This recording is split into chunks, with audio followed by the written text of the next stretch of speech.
Oh, hello, everyone. Thank you so much for joining us today, especially on a Wednesday. What is it? Right before Memorial Day. So you guys are so kind. You're so dedicated. And most importantly, hold on here, it is International HR Professionals Day. So happy, happy, happy International HR Professionals Day to all of you. Thank you so much for joining. I hope this is your own little sweet treat to yourself today, because we all know that HR gets all the recognition and all the insights across the way. So I hope this is your nice little sweet treat for yourself. My name is Brittany. I am the Director of Programming here at Delaware SHRM, and today we have an amazing treat for you.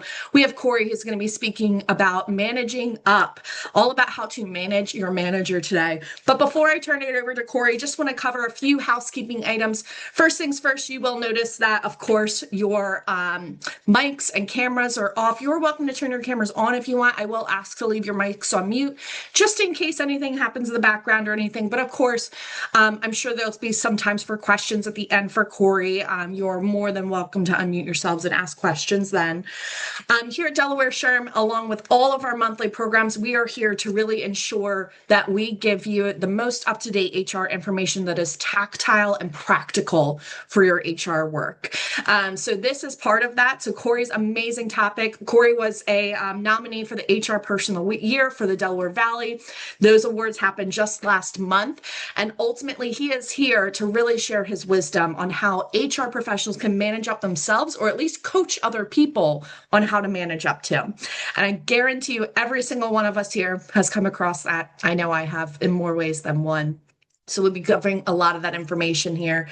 As far as our next events, we do have several events on the calendar. First things first is we have our Accessibility at Work Summit. If you have not registered for that, that is going to be one of our largest events of the year, other than our SHRM conference. We will be having multiple speakers come in from places like On the Go-Go, the Delaware Sensory Museum, Department of Labor, Delaware Restaurant Association, Global Payments, and so forth, talking about how they make their workplaces more accessible and how organizations can partner with your companies to help make more workplaces accessible. That will come with 3.5 SHRM credits. So if you were looking to get a whole bunch of credits all at once, that's a great place. And it comes with breakfast, of course. You know, I will always feed you guys.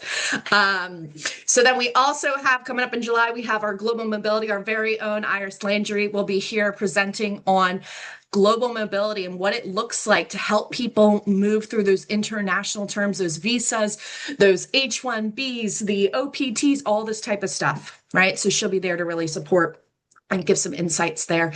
And of course, we have our SHRM conference. So if your calendars are not blocked yet, you really should.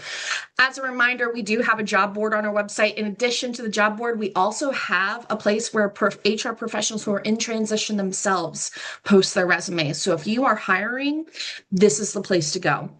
Go ahead and post your job for free if you're a Delaware SHRM member on our job board. And then if you are an HR professional in transition, be sure to attend my career management resource groups where we do more group career coaching each month. And also be sure to share your resume on our SHRM portal. For now, I'll go ahead and stop talking, and I will turn it over to our lovely and amazing sponsor, Chanel Edwards. Chanel joins us from New Level Staffing right here in the Newcastle County area. Chanel, thank you, first of all, for sponsoring this event. That's so kind of you. Could you give us some spiel, give us some insights? What's New Level Staffing? What do they do differently? How can they help all these amazing HR professionals in the chat today? Thank you so much, Brittany. Well, good morning, everyone. My name is Chanel Edwards, and I am the CEO of New Level Staffing. A lot of people are saying, New Level what? New Level Staffing. We're a different type of staffing agency. Yes, we do staff for the warehousing, the clerical areas, hospitality, meaning within the hotels, and a number of different areas. But what I like to share about New Level Staffing is I come with 30 years of experience. With that experience, I've learned a lot and I've added a lot to my business. What we do is something called, God, my mind just went blank. What we do is something called standby. Standby, a lot of times if being in HR, you said, okay, I'm going to ask for a staffing service, but we need 5 people to fill this position. And you look up on that day and you only have 2. With today's economy, Everyone says people don't want to work. People do want to work. But for you, we go out and we find that right person. So with standby, we actually schedule, if you ask for five, we schedule 7 or 8. The best part about that is that you're going to get your five, and the people you do not use, you say, okay, we're not using them, Chanel. Chanel comes, she has, okay, we paid them for the day, and it's no cost to you. So what happens is that you've gotten your people and you got backup just in case your job is a little bigger than what you think. That's a great thing for us. We also have something called direct hire. And for direct hire, we do the background check, drug screening if you require, reference checks. We do interview them. We set everything up for you. And if you decide to go with that person, you can have that person after you interview them for $1,000 flat rate. That's it. You don't pay anything extra. So our goal is to make and allow people to work. Self-sufficiency is the key for me, and that's one of the reasons why I opened up New Level Staffing. So your question is, where are you located? We are actually located in the beautiful city of Wilmington. As I just became aware, is that I am the only woman minority-owned staffing agency in Newcastle County. So I applaud myself. I thank you. But the biggest thing is we're located in Newcastle County. Thank you. Newcastle County, and we're in the Chamber building, the Newcastle Chamber building. We find this to be a pleasure. You come in, you interview with myself, Lakeisha, or any of my other staff members. And coming in October, we are adding in New Level Education, where we are going to be staffing for paras and for substitute teachers. So we are really moving. We're grateful to be a part of SHRM, and we hope that anyone out there looking for staffing help, short-term, long-term, whatever the case may be, just reach out to me, give me a call, and let me help you. Chanel, thank you so much for your time. And I can only attest to how amazing Chanel is and her team. At Career Candid, we've referred a few clients over to Chanel. And also, I am a member of the same business chamber Chanel is too. She is a workhorse, and her team is full of workhorses. So if you want to you want something reliable, you want something done, right? Chanel's your girl. Now, Chanel, you talked a little bit about the types of roles that you've been helping out, especially with those paraprofessionals. Tell me a little bit about other types of roles in other industries that New Level Staffing can support with. Awesome. So currently, like right now, one of our biggest clients, and a lot of people find this to be funny, is Morton Salt. Of course, everybody knows Morton Salt. We all have more. Look in your cabinet. I'm quite sure you have Morton Salt somewhere in there. They have been with us since we began 6 years ago. They are one of our biggest clients. So we staff for warehousing, logistics, manufacturing, machine operators. We also do general clerical. Like right now, we're looking for a office manager for a chiropractor's office that just caught us out the blue yesterday, which was amazing. We do collections, so we have agencies with that do collections that are staffed with us. We also do, let's see, I think I'm missing something. General clerical, collections, hospitality, warehousing. And if it's something in the fact that you're saying, okay, I might need help doing this or doing that, just bring it to me. If we can't fill it, I'm going to be honest and say, I don't have it, I can't fill it. But I'm always going to do a try and see what we can do to help you. Amazing, Chanel. Thank you so much. And again, just thank you again for sponsoring today's session. That is so incredibly kind of you. It helps keep all of our sessions low or no cost for our members. So thank you so much. And Chanel, before you head out today, in case you're heading, I know you said already, you're like, I've been working since 6:45 this morning, Britt. I'm telling you, Chanel's a workhorse, guys. Chanel, if you don't have to head out, if you wouldn't mind just throwing in your website in the chat for us, I think that'd be super helpful. Thank you. I will. And yes, I'll be here for the duration. You're stuck. You're so nice. Thanks, Chanel. Appreciate you. Thank you, everyone. All right. And as a reminder, too, of course, we have several SHRM board areas to get involved in. So I myself oversee a director. I am the director of programming. So I oversee all the events that happen outside of the conference. I don't touch the conference. That is Christy. And Christy's here. Hey, Christy. Christy helps manage the conference for us. But we do have several other board areas that are looking for support, looking for help. So if you want to get more involved in the HR community, be sure to reach out to me. Be sure to reach out to any of our board members, and we'd be happy to help you out and help you figure out where's the best fit and where's the best place for you to. And as you're going throughout events too, be sure to stop and say hi to one of our board members as well. I'm always happy to say hello to anyone as well as everybody else here on the board. Without further ado, I'm going to go ahead and turn it over to Mr. Corey Crapella. Corey has over 15 years of HR leadership experience, and he's built a career on one simple truth. People are the heart of every business. And Corey, I can't agree with you more. I always say businesses can't run without people. People need businesses to run, right? So you need both of them. And as the founder of Core Coaching and Consulting, Corey partners with HR leaders, professionals, and organizations to unlock their full potential. Whether that's through building stronger teams, elevating leadership, or guiding individuals through career journeys. Corey's path first started in sales, but then he developed this passion which led him into HR, right? Where he rose through the ranks to oversee over 4,000 employees across 45 locations. Now, from the boardrooms to the front lines, Corey has seen what it takes to make an organization thrive and ultimately what holds them back. His expertise spans employee relations, leadership development, organizational strategy, and culture transformation. And so what sets Corey apart? His direct, engaging, and results-driven approach. He challenges leaders to stop hiding behind titles and instead show up as their authentic selves. His coaching philosophy is rooted in real talk, real strategies with real results, helping people not just with a job, but build a career that they truly want.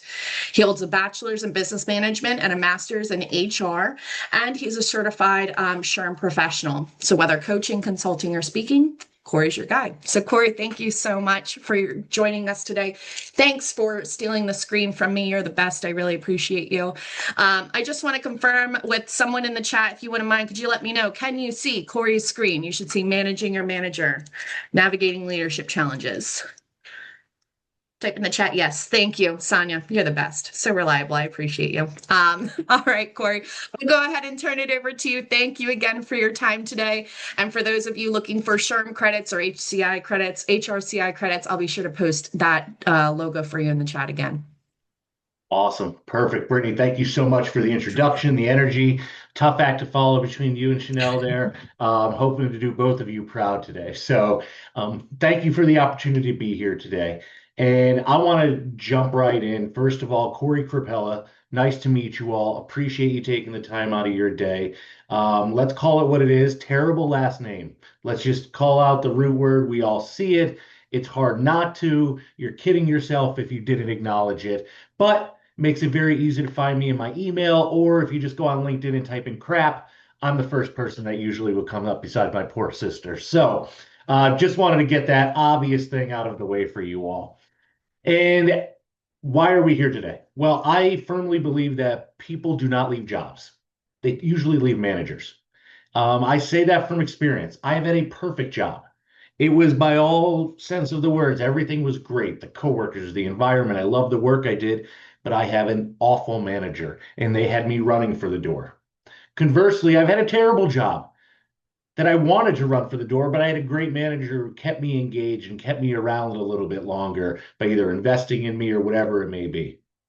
So I want to begin with the question for you all, and you could drop this in the chat. I'd appreciate it. I want to begin and ask you to one simple question. Who has more influence on your career? Is it you or is it your manager? So again, please use the chat. Let me know if you think it is you or your manager. Seeing me, myself, me, both, me. Oh, someone's cheating. Who said both? Doreen, nice try. Playing the fence. Crystal, nice try. Oh, Kimberly, come on. All right, but I'll give it to you. And I think some of you obviously have been part of these things before with trick questions. It is a little bit of both. You are absolutely correct. Maybe you had a manager or an individual who was trying to hold you back, right? They operated from a place of scarcity. They wanted to hold your good talent. Maybe they were just a bad leader. But I will say this. The bad news is your manager has a significant amount of influence over your career. I mean, at the end of the day, think about it, they're the ones who could fire you ultimately, right? And it doesn't get much more influential than that. But the good news is you can influence your manager. And that's extremely good news. because I believe that the saddest thing in life is wasted talent. And I have seen it, ladies and gentlemen. Over my 15 years in corporate HR, I've seen it and lived it.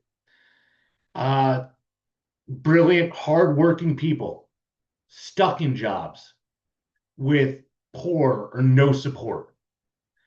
Leaders who have the potential to inspire and develop others, but end up falling short for some reason. And what I found is they usually fall into some sort of this trap, and a trap I called the leadership illusion.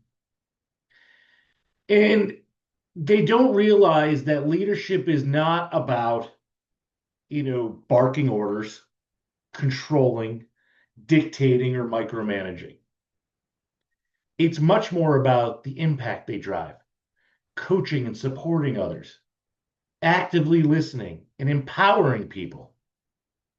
Now, I'm well aware this is not an impressive chart, right? But it is one thing, it's clear, and you get it, right? None of this should be surprised as HR professionals. I think many of us understand why the one column here is better than the other, if you will. Then I only really have kind of one question. Why do so many leaders get it wrong? If it's that simple, that chart I think you could bring to any of your leaders and they would know which one, you'd want them to lean towards. Why do they get it wrong? Why do they end up barking the orders, command and control? Well, I have a couple of reasons, I think. First one, maybe it's just a lack of a skill set. They were never taught. Maybe they had a poor role model, right? Maybe that same person that they reported to, that's how they always did it. They barked, control, they were command and control. So naturally it worked for this person. They're going to take it right down the line. Maybe they're just stretched too thin. And this is more and more common. And we see it with the layoffs, and people are doing more with less. And as a result, it impacts how they show up. They don't have time to coach and ask questions and lead people to the answers. It's faster if I just bark orders and tell them what to do. That capacity ends up hurting in different ways.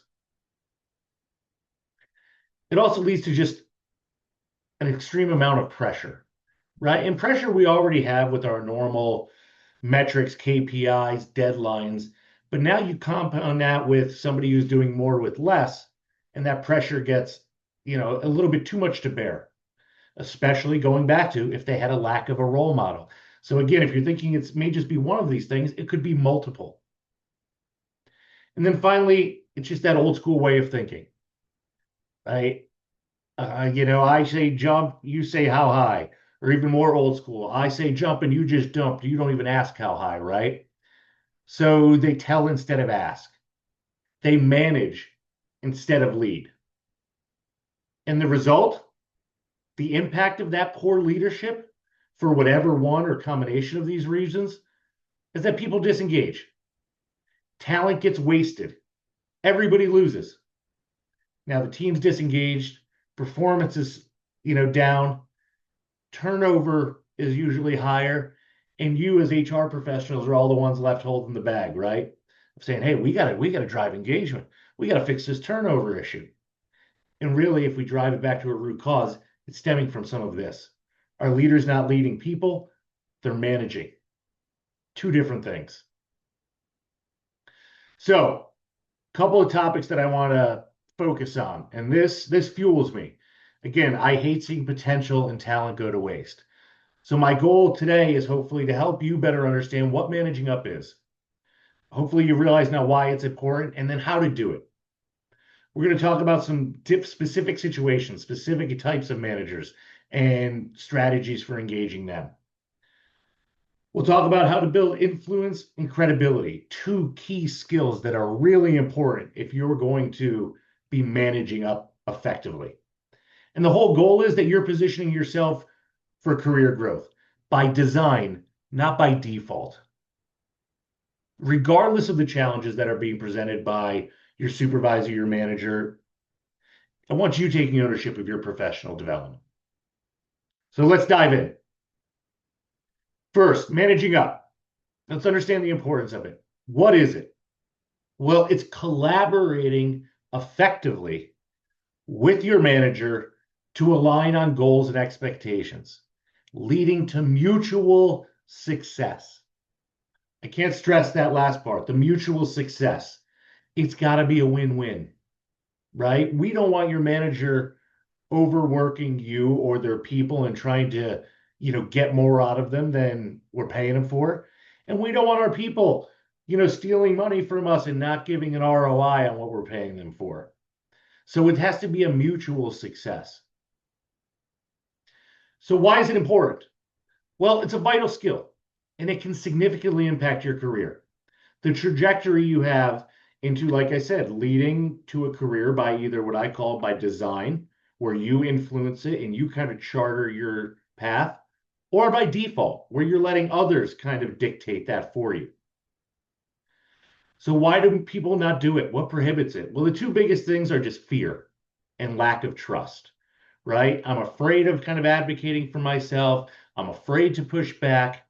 And usually a lack of trust that if I do, that there's that psychological safety or understanding from the other side of the table that it'll be appreciated, respected, heard appropriately.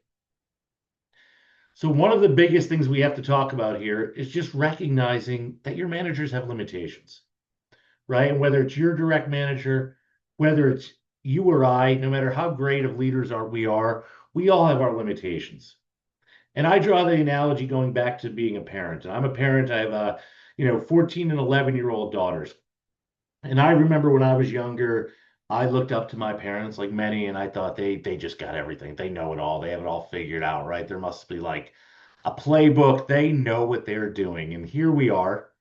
Fast forward, I'm the parent, and I'm going, man, they had no idea. They were flying by the seat of their pants. There was no manual. We're making it up on the fly. And they had limitations, just like our managers do. So recognizing that and then recognizing how to engage each of those different types of managers and those opportunities. And that's where I want to go next. I want to talk about some of the common types of difficult managers, maybe, and the strategies to navigate each one of those. Before I go there, I want to pause. Questions, comments, concerns, and please utilize the chat, come off, put up the little yellow hand, anything at all. Don't be shy. Anything so far? All right. So 4 common types that I wanted to discuss today. First one is the micromanager. And this is the individual who usually stifles autonomy and they hurt creativity. Why? Because they're usually telling you everything to do at a very granular level. The next one is the very distant or hands-off manager, the polar opposite of your micromanager, right? If we're setting the spectrum.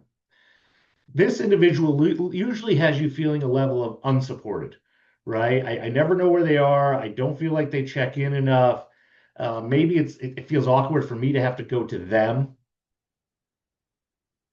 The next one, disorganized or overwhelmed manager.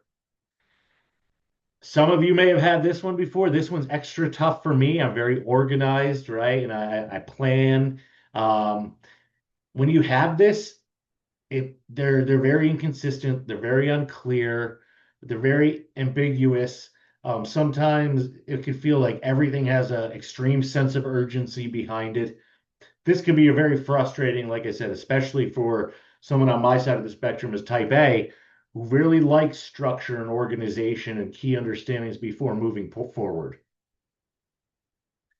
And finally, the unsupportive manager, the one who's just not an advocate or a champion for your growth and success, right? They're not raising their hand. They're not putting you forward. They're not engaging you in new opportunities. They're not discussing with you your career pathing. So I'm curious, and this does not have to be your current manager because I'm sure they're all great, or just managers in your organizations. Use the chat. Tell me, which one do you see the most often? Do you see a mix of these out there? And again, I'm just curious from your experiences in the HR arena, how are these different leaders showing up? What are you seeing out there? Are you seeing more of the micromanagers, the hands-off, the disorganized, or the unsupportive? What's showing up in your workplace. Mixture, I'm seeing the hands off, the disorganized, mix of all four. Micromanagers, the worst. Yeah, nobody likes that. Two and three, so distant and disorganized, a mix of disorganized and unsupportive. Got it. So they're all showing up, it sounds like, just in different ways.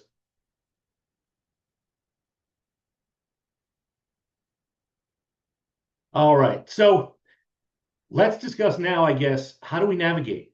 Depending on which one of those managers we have and which bucket they fall in, how do we engage them? Because it does look different for each one. So the first one, if we're looking at that micromanager that I think was Michelle said the worst, we talked about they stifle autonomy and creativity. So a couple of the key things. I want you to be proactive with these individuals, right? I want you to get ahead of their micromanaging curve by kind of cutting them off and you're bringing the updates to them. Why? Because then it kind of, they have to fall back a little bit. They have to digest your updates and it maybe kind of changes the course as opposed to them coming in and dictating to you. Another big part of this is just demonstrating reliability. And unfortunately, that comes with time, right? I tell people all the time, you got to put points on the board. You have to develop that trust and credibility, sometimes for micromanagers to feel comfortable to delegate and give you the autonomy that you would like. And one of the big ones, seek feedback, right? Always asking questions, trying to show that initiative, right? Like I said, trying to get ahead of things before they're coming to you with it. The next one, the distant or the hands-off manager. Remember, this leaves you feeling unsupported, right? Like they're out there. I know I have them. They're on the org chart, but I never see them. I never hear from them. So be proactive with meetings. You need to start controlling your destiny, so to speak, right? If this person isn't coming to you, if they're not showing up on your calendar, if they're not setting or committing the time to you, you need to be the one proactively reaching out and getting the time that you need. Clarify your expectations. This is going to be important. If you're not getting a lot of engagement, it's going to be key that when you do get those opportunities, that you really get a clear understanding of what's expected of you, right? Parroting it back, making sure you understand and you're aligned because you don't know, like I said, if they're hands off and they're distant, you don't know when you're going to get that engagement again. That being said, to help with that, try to ask for those regular check-ins, right? Even I'll have people that I'll say, let's get it on the calendar. Even if we don't use it, we could cancel it, but let me try having that moment in case I need you. I would love to have that formal time together. Again, that freedom of, hey, we might cancel it. It just helps people go, okay, well, let's get it on there. And if we don't use it, we don't use it. But like I said, if they're distant, if they're hands off, you're going to have to take control a little bit more and be a little bit more proactive and getting those check-ins on the calendar. All right, the disorganized or the overwhelmed manager, and like I said, the one I maybe struggle with the most probably. They're very inconsistent. They're very unclear. So the biggest thing you could do is help them to help you, right? And how do you do that? Bring order, right? If they are disorganized, make sure you're bringing order through your organization, whether that's an agenda for a meeting, right? Whether that's sending them a pre-call session to say, hey, when we got our time together, I want to make sure we're hitting on these key things. Or just even the reminder meetings. Hey, I know we're scheduled tomorrow. Want to touch base just to remind you if there's anything you need or anything on your list you want to talk about, let me know. Like I said, controlling the controllables, trying to be more proactive and engage the manager, kind of meet them where they are or where they aren't in this situation. The other one is offer solutions, right? Find ways to be solution oriented and bringing that organization, right? Taking things off their plate, looking for ways to shift the load or to support them better, to bring a little bit more organization to their world. It's only going to help your world. And probably the biggest thing, again, going back to one of the earlier ones we discussed, is just providing clarity and communication. I love recapping things in email, right? Because I find with this type of leader, they'll say a lot in the meeting, but what they retain or what they recall saying may be different later on. So I'd love to shoot a meeting, an email, just meeting recap to say, hey, thanks for taking the time to connect with me. I appreciate it. I know how busy you are. I just wanted to clarify a couple things we went over today. As a result, I'm going to be working on this. Thanks again. Let me know if any of these priorities change or anything like that. It's locked in, right? Now you have the accountability, not for yourself, but more for them in case their disorganization, right, changes the narrative for some reason on the back end. Oh, I never told you to do that, or we didn't agree on that. You can have this to protect yourself and drive that accountability in the other direction. The last one, the fourth one here, is that unsupportive manager. Again, the one who's not an advocate, not a champion for your growth. This is where you're going to have to take ownership of your development, right? You're going to have to realize I have to get myself out there in other ways. That may be finding another mentor in the organization. That may be taking on other experiences to get you visibility out there in the organization. But it's going to take you being proactive to find spots to get the visibility you need. This becomes huge. Document your achievements. And you've heard a brag sheet before, maybe. I called it a dig sheet. Damn, I'm good.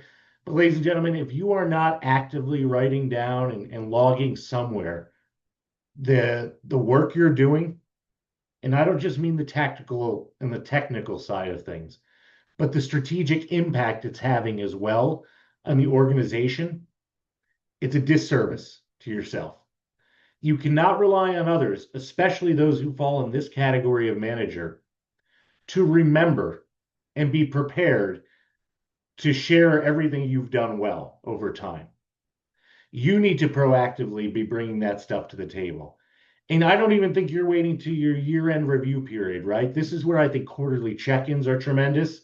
Hey, 90 days, first quarter, I just want to let you know where things have progressed, what I've been working on, and priorities for Q2, right? Documenting accountability, but also really illustrating your value.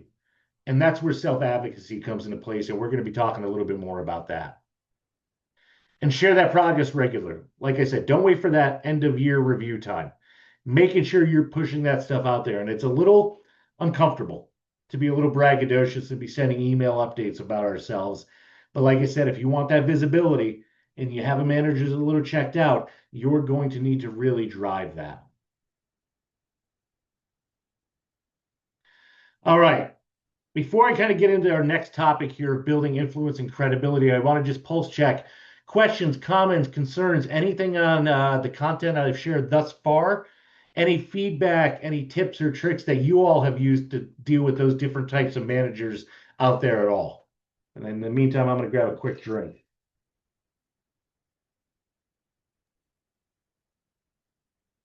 I'd love to know, especially with like the disorganized and unsupportive type, right? Sometimes it's really hard to predict what they're looking for, what the next thing is. So what do you think is one of the best strategies you shared to help with that? Yeah, Brittany, I love it because again, it's hard like nailing them down, right? And if they're disorganized, like sometimes everything's on fire. That's like, well, what's a priority here? I had somebody tell me the other day is the culture there is like, I don't look back to see if I sent you the email. I just send it again. And I'm like, oh my God, that's anarchy, right? So I think one of the biggest things at the end is I try to align just verbally. Hey, I want to make sure I hear what, I'm understanding what you're saying and we're aligned on next steps. So that parroting back is great. I still also like, though, to confirm it in writing. Again, it just drives that accountability piece to say, hey, as we discussed doing this, thanks again for the time. It just makes sure you have a little bit of a CYA, right, in your back pocket to say, no, this was the direction you gave me, and it was clearly articulated here. Awesome. Thank you so much, Corey. All right. Well, let's talk about building influence and credibility. Candidly, this is key. To level up, you need to be able to influence your manager, supervisors, senior leadership, all while fostering trust. And the first thing I want to talk about is just the power of empathy. And when I talk about empathy, I want you to think about it in the sense of understanding your manager's challenges and the pressures that they face. Because oftentimes that's what dictates their leadership style and what they're managing on the back end, right? And just as I go back to what I mentioned earlier when we talked about kind of the 4 reasons people don't manage or lead well, they fall into that managing trap. The more you can understand the challenges your manager is facing, the more you could align accordingly to help relieve some of those pressures and provide that support. But it gives you a much better understanding of what they're going through. Biggest thing with empathy, I will say, is this: it leads to a level of vulnerability, right? We put our guards down a little bit. And vulnerability is a trust accelerator. So I show a little bit about me, you show a little bit about you, and now we're softening, we're showing, we're building trust. And we all know trust is the foundation for relationships. And again, the better relationship you could have, the better off you're going to be. So again, empathizing and truly understanding your manager's challenges and trying to align with them accordingly. The next one, seeking to understand before seeking to be understood. Focus on actively listening to your manager's priorities, their concerns. Just like we said before, these things are out there and they're showing themselves. Sometimes we're just not listening because we're not in the perspective of how does this impact them. We're trying to think how this impacts me or my team or downstream. It's only more valuable the more you can kind of get inside their head, their perspective of where they're coming from, so you could, again, align appropriately with it. But if you don't know, you can't support, right? I can't solve a problem I'm not aware of. So this is really where you have to ask questions, right? Hey, tell me what's on your priority list. What are you tackling this week? What's, keeping you up at night? The more you know that, the more you find opportunities on how to partner, show value, build that influence and credibility. Build a track record of success. And I said this one earlier, I call it putting points on the board, right?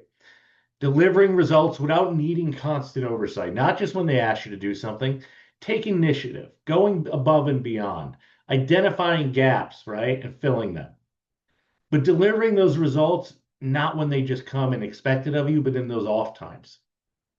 And I'm not sure, is anybody familiar with the acronym DWISYWD?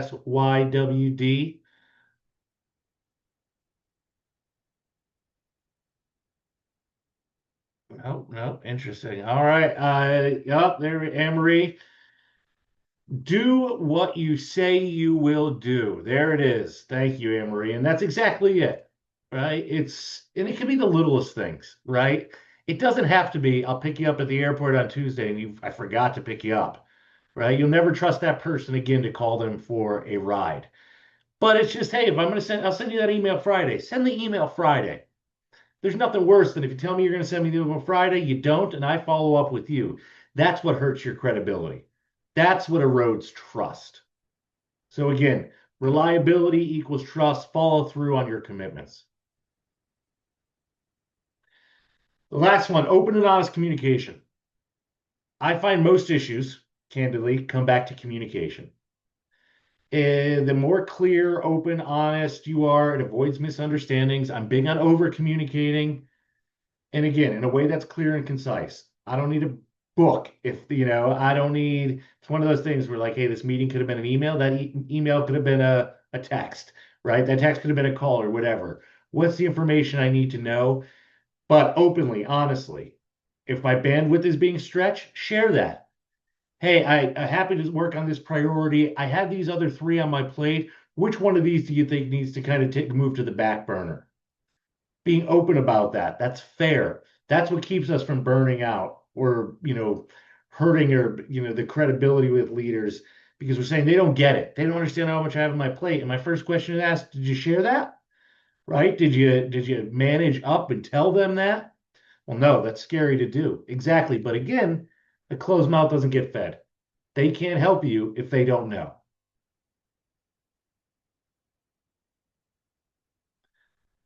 All right. This next one here, positioning yourself kind of for career. Oops. Positioning yourself for career growth. Even if your manager doesn't have your best interest at heart, you can still position yourself for advancement simply by aligning your actions with your career goals. So there's kind of 4 key things I want to focus on. 1, owning your own career development, right? Not relying on somebody else to pull us through and put us in the right situations. we're going to manufacture that for ourselves. I want to talk about identifying mentors and building a network. I want to talk about taking initiative, and we touched on a little bit before of documenting your wins with the value of that. And then I just want to wrap up with just learning the art of self-advocacy, because it is tough. It takes a level of courage, but a lot of this is not what you say, it's how you're saying it as well.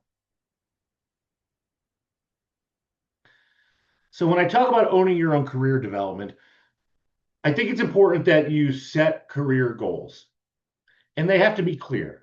And it doesn't need to be, I am going to be the senior VP at, by 40. We don't have to think that grandiose, right? But you should have some, not all of us even want to grow the career in that level, but we should have some career goals to keep us engaged, to keep us moving forward, to keep us fresh in our work. So I'm sure you've all heard, because you've all probably done performance reviews and coached many on this, on SMART goals, right? Specific, measurable, achievable, relevant, and time bound. That framework provides clarity. So while it's been overused and I twitch when I hear it, it still does work, right? There's no denying that. But the clearer your goals are, the more they help maintain your focus and your motivation. It ensures you stay moving forward. Because again, you're going to have these peaks and valleys, ebbs and flows, right? Times where you're motivated, times where you're discouraged. Having those goals to kind of come back to, that helps the focus. That helps stay on track to drive the consistency and the motivation. And it's all about progress. But how do you know if you're progressing if we don't have those goals, if we don't have those milestones? Simply put, navigating your journey, it becomes easier with the clearly defined objective.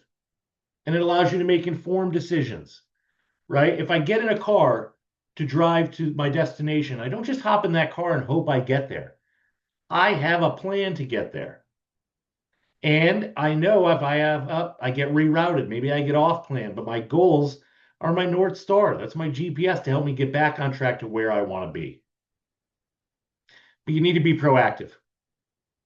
I've said this before. There's probably a reoccurring theme you're picking up here, right? Don't wait for your manager, your supervisors, or anybody to direct your development. Raise your hand. Take control of your career. Whether it's learning development opportunities, whether it's asking for feedback, whether it's engaging in special projects, whatever it may be, start finding those ways to get you the exposure and the opportunities you need to keep progressing your career. Don't rely on others to get you there. The next part, put a nice asterisk at this one, leveraging your network and mentorship. And I can't stress this enough. Hopefully you recognize the value of it, and that's why you're part of groups like this here today. Hopefully, again, you're all taking these conversations offline. You won't believe how many times I say, hey, I'd love to connect with you all. Reach out to me. Happy to set up a one-on-one. And like 1 out of 15 people do it. I mean that, right? And I know I could help others. But people, I think, just sometimes are afraid to put themselves out there. And I can't stress the value of this enough. So, first of all, just the importance of networking. A strong professional network. And I say that because, quantity is great, a large network, but quality is better. It can open doors to new opportunities and collaborations. And it just enhances your career prospects. Too many people unfortunately network when they are out of a job as opposed to when they are in one. And networking is so much more than just finding opportunities. It's diverse thought partnership, right? It's collaborating. So getting out there, and candidly, it saves you a lot of lumps and bumps in your career by having somebody who's been there and done that before you. Like I said, it's especially great as you network within your organization. If you have a difficult manager, it gets you more opinions out there about you. It gets more exposure and visibility for you through your network. When you're looking for mentorship, it can provide valuable guidance and insights from experienced professionals. Again, helping you navigate your career path at an accelerated rate, right? I think back to the mistakes I made in my career. I can absolutely help others avoid those and be a lot further along by managing those mistakes better than I did, or some of those corporate landmines, if you will. That's what mentorship provides.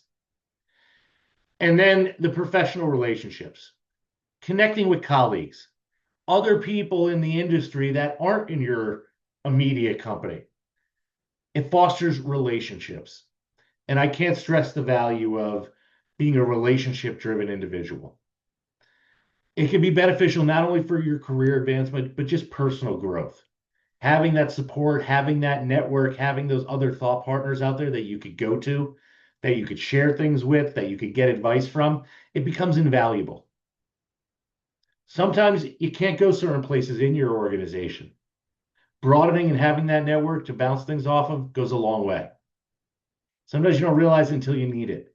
And I'm telling you, the more proactive you can be in building that network and staying engaged with it, the better off you will be, as opposed to when you need it, reaching out.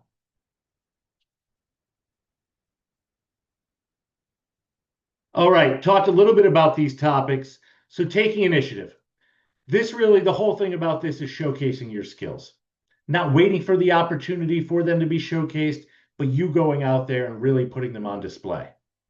It allows you to kind of effectively demonstrate your value add to the organization.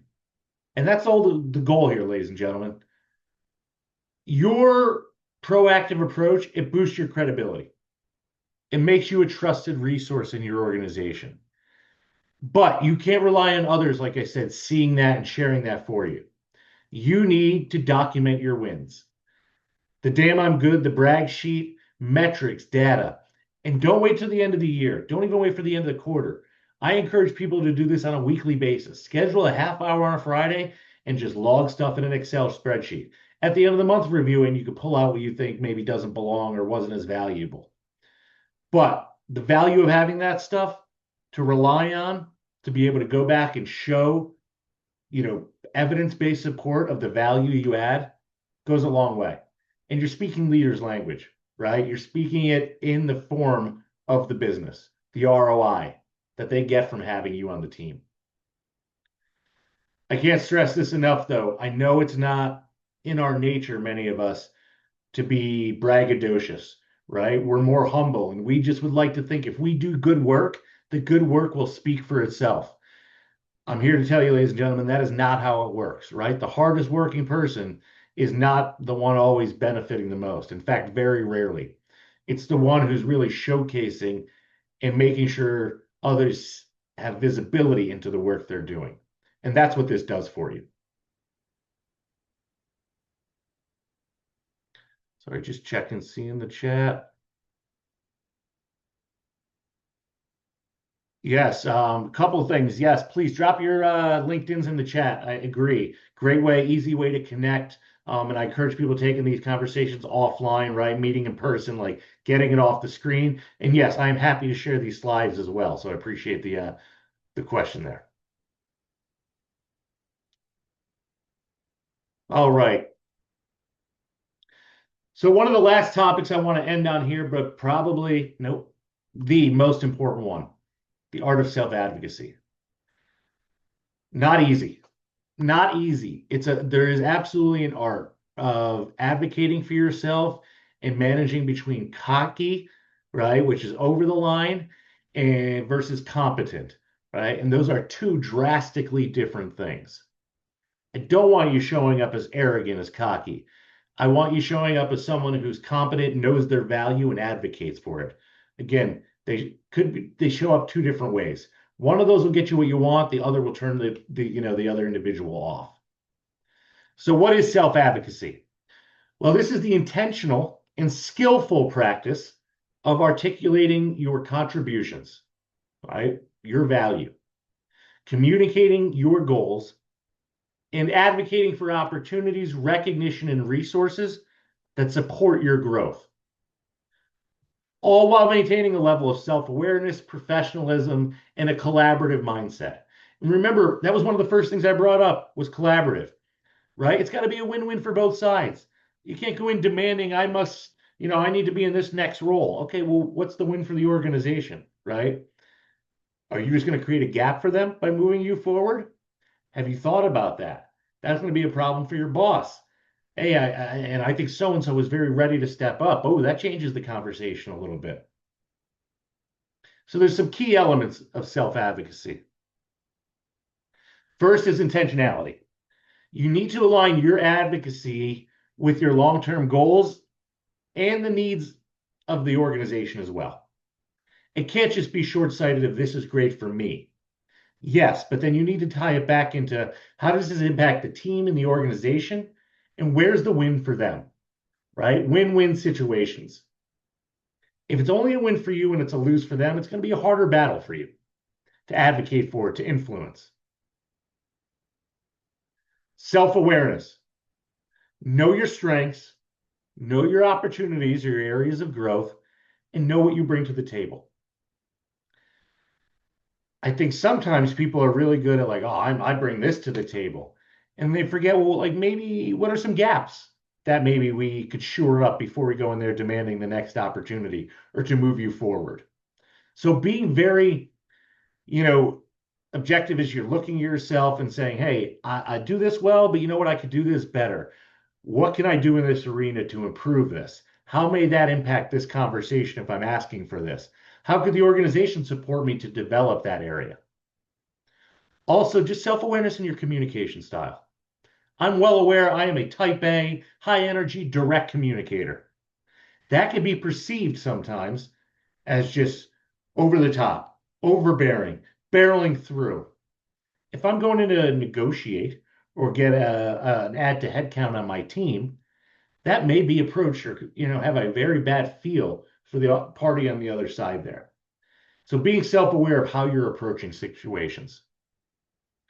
The next one, choosing when, where, and how to speak up. Timing is everything. And you've all seen it, right? You'll have employees who say, I need a raise.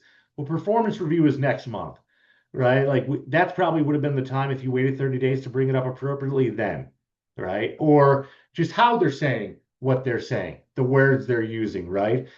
But being strategic in the words you're using, the timing you're bringing it up, where's the organization at holistically, right? If we've just done a bunch of layoffs and you're going in asking for an add to headcount, you better have a strong business case and really be prepared for that because you have an uphill battle ahead, right? Timing is key, and really positioning yourself and tailoring your messaging is important. Last one here, and then I know some comments are coming in the chat here. The last one, and I mentioned this a little bit before. Coming across confident without coming across as arrogant. Staying grounded, right? Not like it's one thing to highlight my skill set. It's another to be braggadocious about what I've done. There's a fine line. Being respectful, all right? We're not trying to come in there and play hardball. Remember, win-win. How are you sharing this language? How are you presenting the opportunity? How are you tailoring your messaging? And then being open to feedback, right? We don't know where that conversation is going to go, but being open-minded that it may not go the direction we want. And if it does go over here, how open am I to hearing that or other points of view or alternative solutions that they may bring to the table? But that's tough. And sometimes we have to remind ourselves to go in there being a little bit more open-minded, and maybe they have another plan. Maybe they have an alternative that we haven't even thought about. So hearing the other side of the table out is important. All right, let me see. I know we had some questions coming in the chat here, so let me just make sure. Not missing anything. I can read any of these out to you if it's easier for you as well. Yeah, well, let's see. I think I got it in here. So how should an employee navigate a situation where a manager may feel threatened by their growth, visibility, or relationships within the organization, especially when it starts affecting support, communication, or development opportunities?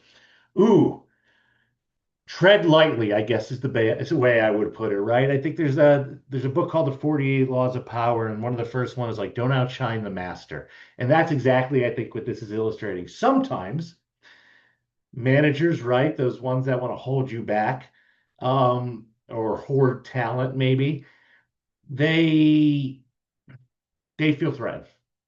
And that's more of a them issue. I want to be very clear right off the bat. That is not a you issue, right? I'll tell you what you don't do. You don't diminish your work product, right? You don't stop showing up the way you're showing up. That is more of an ego and an insecurity thing on their end. That's where I would say, though, start looking for advocacy in other areas of the business, right? Start getting a mentor somewhere else because the more you could get other opinions about you out there, the better off. If that person says something negative or, as my kids say, try to yuck your yum, right? The more you have people that'll be there to kind of bring you up and share a more balanced approach and perspective of you. If it gets to the point, candidly, where it's malicious, then you got to raise your hand, right? Then you got to do something where you're going to have to be a little uncomfortable, but you're going to have to step up and maybe skip that individual and say, I'm concerned how this is impacting me in my career and getting somebody to help you and support you. Not easy, but again, hopefully that's why we have HR, and that's what the good ones are there for. Let's see here. Going back to different manager types and the best way to work with those types of managers, how do you suggest to get past the feeling of frustration you have with your manager if they're someone incompetent and shouldn't be in the manager role to begin with? Ooh, this hits home. This is tough, right? And Ashley, I appreciate this because this is more than a communication style. This is competency. And those are two different things, right? I can ignore your communication style if you're a little rough, but if you don't even know the prerequisites, I think you should be there. It's gonna really hurt the relationship because you're not gonna have credibility in my eyes in a lot of ways. So I think that's a challenge. Here's what I would say. It's an opportunity. Number one, you are obviously going to be able to outshine and show well relative to this individual. Don't take it personally, right? I know that's tough because it's impacting your work, but it's not malice, right? They are not out there to be a negative impact. Candidly, they probably don't even know. And that's one of the things I find, unfortunately, we put trainings together, or whatever, and companies are like, all right, we're doing this training for like these 5 people. I was like, well, why are we doing it for 25? Because those 5 are probably in the corner going, I wonder who this is for, right? And this is kind of one of those similar situations. I think that's something it's tough to reconcile with, but you do have to admit, like, this is what I have to work with. And in time, hopefully, if you're seeing that, my challenge is always that somebody else will see it as well, and it may be even working itself out on the back end. You may not even know about it. Let's see. Caring about collective success is not only the right thing to do, but it helps us create cross-functional relationships, gain advocates outside of our immediate managers. I couldn't agree more with that. All right. Let's get back into it, and we're going to start wrapping up here. But yes, please, if you have any more questions, comments, concerns, please keep them coming. Appreciate the engagement. So, couple of harsh truths I have to share with you all, and I don't mean them to be harsh. I mean them to be reality. No one's coming to save you, right? And I say this to my kids, unfortunately, and they hate it. This is a harsh reality, though. You are the driver of your own career. If you want to be, if you take the wheel and want to be. But sitting back and waiting for recognition or hoping for someone else to notice your effort, it will absolutely leave you stuck, right? Hope is not a strategy. Waiting is not a strategy. You need to go out there and self-advocate because no one else is coming to advocate for you. And I will tell you, even the most supportive leaders or mentors sometimes have limited visibility.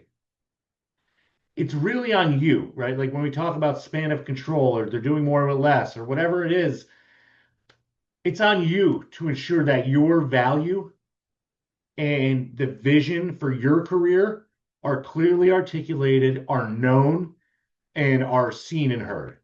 But that is your responsibility, not your manager's. You have to bring it to them.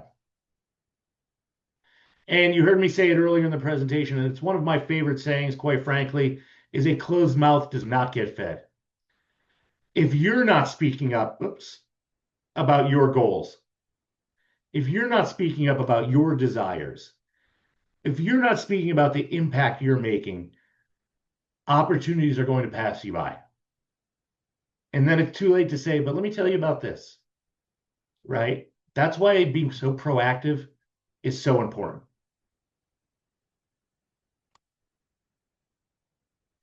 So a couple of the key takeaways I wanted to share. Again, managing upwards, critical skill. It can lead to career advancement if you wanted to, but it's challenging. You're in control of your career if you want to be. And it's up to you to decide if you want a career by design or by default.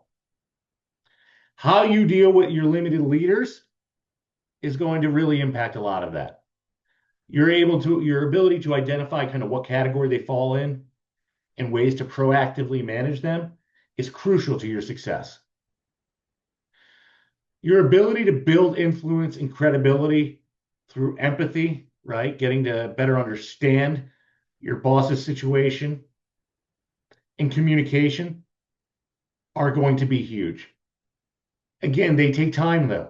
Trust and credibility, hard to earn, very easy to lose. It takes time. But really, this all comes down to taking ownership of your career growth, taking the initiative, making sure you're documenting your wins, building a network of allies and supporters, and making sure you're out there self-advocating for yourself. Closed mouth doesn't get fed. So, little action plan. I want you to just take a minute and think. How will you implement what you learned today to manage up and take control of your career? Even if it's one thing you're going to do differently. Take a minute and think, I always go back to you need to apply the learning and hopefully something today. Hopefully out of all these slides, you learned something new or shifted a perspective on it. But just because you read the book doesn't mean you're applying the knowledge. And that's really where, right, the action happens. So today I read the book to you. What action are you going to take as a result going forward? In other words, what will you do different because of today's learning? And again, will you have a career by design or by default? My parting challenge, very simple. Going back to one of my first slides, don't be wasted talent. Go out there and advocate for a career that you want. I want to wrap up here, just say thank you to Brittany. Thank you to the entire Delaware SHRM team. I appreciate this. I appreciate the opportunity. As you could tell, I'm passionate about these topics. I love keeping humanity at the core of human resources and leadership. I love helping other people navigate, these career transitions, these journeys. So I want to also just thank all of you for taking the time out of your day, showing up here today, investing in yourselves, hopefully, and hopefully getting something out of my session. So thank you again. I want to open it up to questions. And with that said, if you wouldn't mind, if you did see value in today's session, any feedback is always appreciated. Your words go a long way, like I said, as I do these engagements. So thank you again. Let's check the chat. Brittany, anything we got in there from questions, comments, concerns, anything at all?